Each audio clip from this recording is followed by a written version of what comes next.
We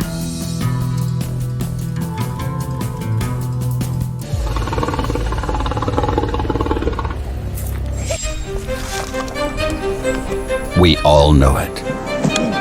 Walked it every day. እነዚህ የትምህርት ቤት መሄጃ መንገዶች ስለ አደገኝነታቸው ዓለም በአንድ ድምፅ የመሰከረላቸው ናቸው። እስኪ ነገሩን ወደ ራስ እናምጣውና እርስዎ ቢሆኑ ልጆችዎን በዚህ መልኩ ወደ ትምህርት ቤት ይልካሉን? እነዚህ ወላጆች ግን አማራጭ በማጣት ልጆቻቸውን በዚህ መልኩ በየቀኑ ወደ ትምህርት ቤት ይልካሉ። ሊሞክሩት የማይደፈር እጅግ አስጨናቂ ጉዞ ቢሆንም ታዳጊዋ ዴሲ ሞሮና ወንድሟ ግን በየዕለቱ የሚያደርጉትና የለመዱት ይህንን ሕይወትን አደጋ ላይ የሚጥል ጉዞ ነው። ይህን ሁሉ አስጊና አደገኛ ጉዞ የሚያደርጉት ደግሞ ከትምህርት ርቀው በቤታቸው ላለመቅረት ነገን አሻግሮ የሚያዩበትን ተስፋ እውን ለማድረግ ነው። ይህ አደገኛ ጉዞ በቀጭን ገመድ ላይ ተንጠልጥሎ መጓዝን ግድ የሚል ነው።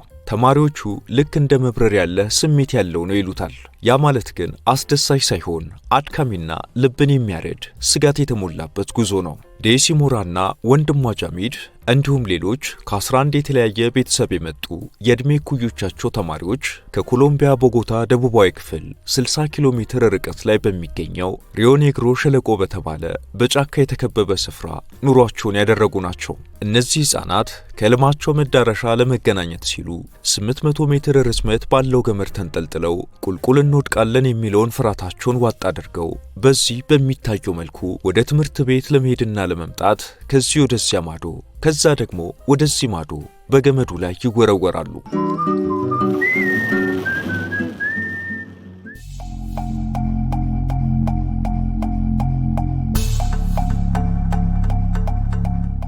ዴዚ ሞራ ለዚህ ጉዞ እጅግ በጣም ትንሽ ልጅ የሆነውን የ5 ዓመቱን ወንድሟን ከጉዞ አስጊነት አንጻር ብቻውን አትተውም። ይህን ስጋት የተሞላበትን ጉዞ ሲያደርጉ ሁሌም በከረጢቱ ውስጥ ከከተተችው በኋላ ከረጢቱን በገመዱ ላይ በማንጠልጠልና እሷን በተመሳሳይ ገመዱ ላይ በመንጠልጠል ከአንደኛው የገመድ ጫፍ ወደ ሌላኛው ማለትም የትምህርት ቤቷ መዳረሻ ወደ ሆነው የገመድ ጫፍ ይጓዛሉ። ይህን ጉዞ ሲያደርጉ ስጋት በፊቷ ላይ የሚነበብባት ቢሆንም ግን ደግሞ ንጋትን ጠብቆ ዳግም ለዚህ ጉዞ መነሳት የማይቀር ጉዳይ በመሆኑ ሕይወት በተመሳሳይ መልኩ ይቀጥላል። የዚህች መንደር ሰዎች በእርግጥ ከዚህ ጉዞ ጋር የተላመዱ ናቸው። ተማሪዎቻቸውን ብቻ አይደለም የሚልኩበት፣ ከእርሻ የሚሰበስቧቸውን ምርቶች እንደ ካሳቫ፣ በቆሎ ያሉትንና ከብቶቻቸውን ሳይቀር በዚህ መልኩ ወንዙን ያሻግራሉ። በዚህ ጉዞ ውስጥ ነገሮች ተለምደዋል ቢባልም አደጋ ግን ቅርባቸው ነው። የወደቁ የተሰበሩ እልፍ ናቸው። አንዳንዴም መሸጋገሪያ ገመዳቸው በሀገሬ ጦር ኃይል ወይም በወቅቱ በነበሩት የፋርቅ አማጽያን ምክንያትም ባልታሰበ መልኩ የሚበላሽበት ጊዜ ብዙ ነው። ይህ ደግሞ ተስፋቸው ላይ ይበልጥ ጥቁር ጥላን የሚያጠላ ፈተናቸውንም የሚጨምርባቸው ነው። የመንደሯ ሰዎች ለመጀመሪያ ጊዜ ልጃቸውን በዚህ መልኩ ወደ ትምህርት ቤት በሚሸኙበት ጊዜ እንደ ወላጅ አጅበው በመውጣት አደጋው ቅርባቸው እንደመሆኑ የጥንቃቄ ስልትንና አማራጮችን ሁሉ በመንገር በንቃት መጓዝ ግድ እንዳለባቸው ልጆቻቸውን በጥብቅ ያሳስባሉ። በተለይም አባት እዚህ ጋር የመሪነቱን ድርሻ በመያዝ እንዴት ባለ መልኩ ጉዞ ሊደረግ እንደሚችል የማለማመዱ ሚና ይወጣል። በተለይ ደግሞ ወቅቱ ዝናባማ ከሆነና ሌሊቱን ዘንቦ ካደረ ደግሞ አደጋውም በዛው ልክ የከፋ ስለሚሆን እነዚህ ታዳጊዎች አሻግረው መንገዳቸውን በቁጭት እየተመለከቱ ብቻ ከቤታቸው መዋል ግድ ይላቸዋል። ምክንያቱም የዝናብ ጠብታዎች በታዩበት ሌሊት ገመዶቹ አምለጭላጭ በመሆናቸው ሊወድቁ የሚችሉበትን ዕድል ሰፊ ያደርገዋል። እንዲህ ያለው አደጋን የተላመደ እጅግ አስጊ ሊባል የሚችል የትምህርት ቤት ጉዞ በሌሎች ሀገራትም ሊጠቀስ የሚችል ነው። ወደ ሌላኛው አደገኛ የትምህርት ቤት ጉዞ ስናልፍ እነዚህን የኢንዶኔዥያ ተማሪዎች እናገኛለን። እነዚህ በኢንዶኔዥያ ሌባክ በተባለች አውራጃ የሚኖሩ ታዳጊዎች ወደ ትምህርት ቤት ለመሄድ ይህንን ፈተና መጋፈጥ ግድ ይላቸዋል። ይህ ሁሉ የቀለም ትምህርትን ለማግኘት የሚከፍሉት መስዋዕትነት ነው። እነዚህ ተማሪዎች ደግሞ የተናደ በመፍረስ ስጋት ላይ ያለ አደገኛ ድልድይን መውጣት የዕለት ተዕለት ግዴታቸው ነው። ሌላ አማራጭን ለመጠቀም መሞከር በጉዟቸው ላይ ተጨማሪ ሰዓታትን የሚጨምርባቸው በመሆኑ ታዳጊዎቹ ሰዓታቸውን ለመቆጠብ በመውደቅና ቁልቁል በመውረድ ስጋት ውስጥ ሆነው የሚያቋርጡትን ድልድይ እንዲለማመዱ አድርጓቸዋል።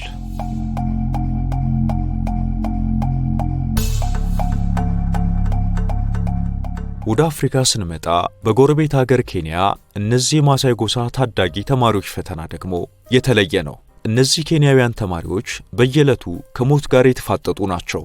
ወደ ትምህርት ቤት በሚያደርጉት ጉዞ የልጅነት ልባቸው እልፍ ስጋቶችን መቋቋም ግድ ይሏል። በመንገዳቸው አደገኛ የዱር አራዊት ሊገጥሟቸው ይችላሉ። ተማሪዎቹ ወደ ትምህርት ቤት ለመሄድ ግድ ሆኖባቸው የሚያቋርጡት ጫካ ውስጥ ከአደገኛ የዱር እንስሳት ጋር ዘውትር እንደተፋጠጡ ነው። ቢሆንም ግን እነዚህ ተማሪዎች መሃይምነትን ለማምለጥና ተምረው የነገ ሕልማቸውን እውን ለማድረግ ምንም ያህል የጫካው ጉዞ አደገኛ ቢሆንም አራዊቱን ፈርተው ወደ ትምህርት ቤት ከመሄድ አይቀሩም። በስፍራው ተገኝተው ይህንን አነጋጋሪ ጉዞ የተመለከቱ ዘጋቢዎች ተማሪዎቹ ገና በልጅነት ዕድሜያቸው ከአናብስት ዝሆንና ቦሸማኔ ጋር ፊት ለፊት የሚፋጠጡበት ጊዜ ብዙ መሆኑን ይናገራሉ። በኬንያ የማሳይ ጎሳ አባላት በከብት እርባታ ላይ ሕይወታቸው የተመሰረተ ከቦታ ቦታ በየጊዜው ጫካና ሳር ወዳለበት ገጠራማ ቦታዎች ተንቀሳቅሰው የሚኖሩ መሆናቸው ሁሌም የሕፃናቶቻቸው ሕይወት ከስጋት ያልተላቀቀ አድርጎታል። ቢሆንም ግን ይህን አደጋ ፍራቻ ከቤታቸው ማለን ያልመረጡ ከትምህርት ቤት መራቅን አማራጫቸው ያላደረጉ ተማሪዎች ጉዞውን የተለመደና መሽቶ በነጋ ቁጥር የሚደጋገም እንደሆነ ይገልጻሉ። ያልተጠበቀ የአየር ጠባይ ለውጥ ሲኖር ይህ አደገኛ ጉዞ በድንገተኛ ዝናብና ጎርፍ ይበልጡኑ ይከብድባቸዋል።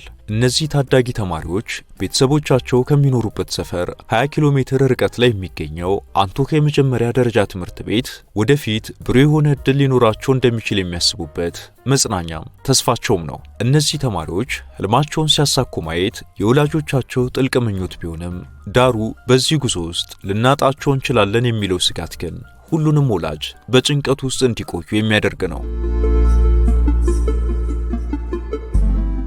ይሄ ተማሪዎች የመንገድ ችግር አሁን ደግሞ ወደ ቻይና ይወስደናል። በስልጣኔ ከመጠቁት በቴክኖሎጂ ከረቀቁት ከቻይናውያን አነስተኛ መንደር ውስጥም ስለ ቀለም ትምህርት ሲሉ እጅግ የከበደ ዋጋን የሚከፍሉ ታዳጊዎች ብዙ ናቸው። በቻይና ሲቹዋ ግዛት የሚገኘው አቱለር የተባለው መንደር ያሉ ተማሪዎች ወደ ትምህርት ቤታቸው ለመድረስ የሚያሳልፉት የዕለት ተዕለት ውጣ ውረድ እጅግ ስጋት የተሞላበት ነው። ተራራማ መንደር ተብሎ በሚጠራው በዚህ ስፍራ የሚኖሩ ሰዎች መኖሪያቸው ከተራራው ጫፍ እጅግ ከፍ ካለ ቦታ ነው። እዚህ ቦታ ላይ ቤቶቻቸውን ሰርተው ኑሮን የጀመሩ ቢሆንም ልጆቻቸውን ግን ትምህርት ሊያገኙ እንዲችሉ ማድረግ አልቻሉም። ምክንያቱም ስፍራው ጠባብና በነዋሪዎች የተያዘ በመሆኑ ትምህርት ቤት ሊገነቡ የሚችሉበትን ባዶ መሬት የላቸውም። ታዲያ በዚህ ውስጥም ቢሆን ልጆቻቸው ትምህርት እንዲያገኙ አማራጭ ያሉትን መላ ከማሰብ ወደ ኋላ አላሉም። በዚህ መሰረትም ተራራውን ቁልቁል ወርደው በሚያገኙት ስፍራ ላይ ባለ ትምህርት ቤት ውስጥ ልጆቻቸውን ለማስተማር ከወሰኑ ብዙ ዓመታት አልፈዋል።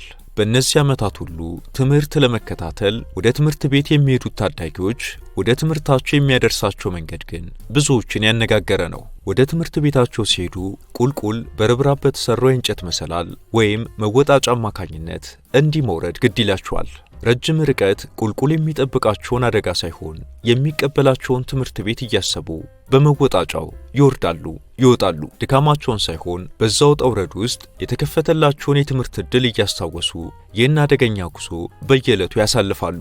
በተመሳሳይ ከትምህርት ቤታቸው ወደ ቤታቸው ሲመለሱም በዚህ በእንጨት ርብራብ በተሰራ መሰላል ላይ በእጆቻቸው እየተንጠላጠሉ እግሮቻቸውን ከአንዱ ወደ ሌላኛው በጥንቃቄ እያሸጋገሩ ይጓዛሉ። አንዳንድ ወላጆችም አደገኛነቱን በማሰብ አብሯቸው ሆነው ልጆቻቸው ላይ ገመድ ጠምጥመው በማሰርና ተንሸራተው ምናልባት ቢወድቁ እንኳን በያዙት ገመድ ከመውደቅ ለመታደግ እንዲቻላቸው ገመዱን በእጃቸው ጠምጥመው ይህን አደገኛ ጉዞ በማሳለፍ ልጆቻቸውን ያስተምራሉ።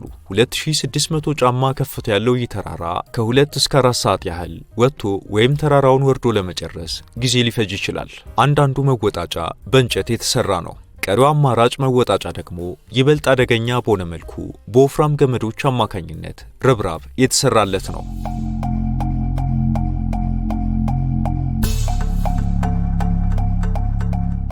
የመንደሯ ሰዎች ከብት ያረባሉ፣ በቆሎና ድንችም ያመርታሉ። ሆኖም ግን እነዚህ ምርቶች እጅግ ከፍ ካለው ተራራ ወደ ታች ማውረድ ባለመቻላቸው ምክንያት የሚያመርቱትን ሁሉ ለፍጆታ ከመዋል የዘለለ ሰፊ አማራጭ አልነበራቸውም። አንዳንድ እድሉን ያገኙ ተማሪዎች ዕለት ተዕለት በእንጨት መወጣጫው አማካኝነት ከመውጣትና ከመውረድ አርፈው በትምህርት ቤቱ የአዳሪ ተማሪነት ዕድል ያገኙ በመሆናቸው ይህን አስጊና አድካሚ ጉዞ ለማድረግ የሚገደዱት በሳምንቱ መጨረሻ ቀናት ወደ ቤተሰቦቻቸው ሲመጡና ዳግም ሲመለሱ ብቻ ነው። አስገራሚው ጉዳይ ሕፃናቱ ለዋቂ እንኳን ከባድ የሆነውን የእንጨት ርብራብ አልፈው ወደ ትምህርት ቤት ሲሄዱና ሲመለሱ ፈጽሞ ድካም የማይነበብባቸው መሆናቸው ነው። በእርግጥ ተስፋ ያበረታቸው ታዳጊዎችና የመንደሯ ተራራማነት የብዙዎችን ቀልብ ስቦ መቆየት በመቻሉ እንደ አውሮፓ አቆጣጠር 2016 መጨረሻ አካባቢ በመንግስትና በሌሎች አካላት እርዳታ ብዙ እገዛ ይደረግላቸው ጀምሯል። ወደ $1 ሚሊዮን ገደማ ወጪ ተደርጎም ተማሪዎቹ ስጋት ሳይበዛባቸው የሚሸጋገሩባቸው መወጣጫዎች እንዲገነቡላቸው ሆኗል። ነገሩ በእርግጥ የቱሪስቶችን ትኩረት በብዙ የሳበ ቢሆንም አንዳንዶች ግን ዛሬም ስጋት፣ ዛሬም ጭንቀት ከህይወታቸው አልራቀምና ጉዳያችን ይሁን የሚሉ ስለ መፍትያቸው ብዙ ብለዋል። በተለይም ተራራማው መንደር የ5G ኢንተርኔት አገልግሎት በይፋ ካገኘ በኋላ በቀጥታ የኢንተርኔት ስርጭት አማካኝነት በዓለም ላይ ሰፊ እውቅና ማግኘት የቻለ ሆኗል። ይህም የቱሪስቶችን ቁጥር በእጅጉ ጨምሮታል። በአውትለር መንደር ያሉ ወጣቶች ወደ ስፍራው በብዛት የሚመጡ ቱሪስቶችን መሰረት አድርገው የጀመሯቸው እልፍ የንግድ ስራዎችም ገቢ ለማግኘት እያገዟቸው ነው። ሬስቶራንቶች፣ መገበያያ ቦታዎችና ሌሎች የሥራ አማራጭ ያሏቸው ቦታዎች ለሥራ ዕድል አግዟልና ለአካባቢው ሰዎች ሐሳብ አቅላይ ስለመሆናቸውም በራሳቸው በነዋሪዎቹ አንደበት ተመስክሯል። አብዛኞቹ የመንደሯ ነዋሪዎች ችግራቸው ብልሃት ወልዶላቸዋል። የራሳቸውን መኖሪያ ቤቶች ሳይቀር በዘመናዊ መልኩ አንጸው ለቱሪስቶች ማደሪያ በማድረግ ሕይወታቸውን ቀለል ለማድረግ ገቢያቸውንም ከዛችው ተራራማ መንደር ሳይለቁ ለማሳደግ እየሞከሩ ነው። በተለይም በ2000ዎቹ ነዋሪዎቹ አዳዲስ ቤቶችንም ገንብተዋል፣ ስልጠናዎችንም ማግኘት ችሏል። ይቺን ታሪካዊና ታምራዊ ሲሉ የሚገልጿትን መንደር ይበልጥ ለማዘመን ደጋፊ ክንድ የሆናቸው የአገሪቱ መንግስት የኖሩበትን የግብርና ስራም ለቀው እንዲሰናቁም አላደረገም። ቱሪስቶች ወደ ተራራው ወጥተው የሚያገኟቸውን ሀገር በቀል የቻይና ቅመማ ቅመሞችን በግብርናው ማምረት እንዲችሉ ሌሎች ተፈላጊ ምርቶችንም ከእርሻ ማሳቸው እንዳያጡ በማድረጉ በኩልም እየተሳካለት ስለመሆኑ በግልጽ ብዙዎች ይመሰክራሉ።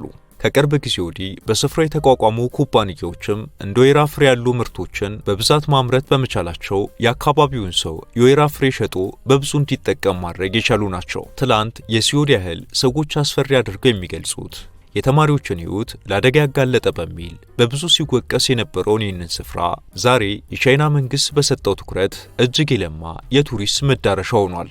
ተራራማ መንደር አብዛኞቹ ቦታዎችም በብረትና ጠንካራ በሆኑ መወጣጫዎች ተተክተዋል።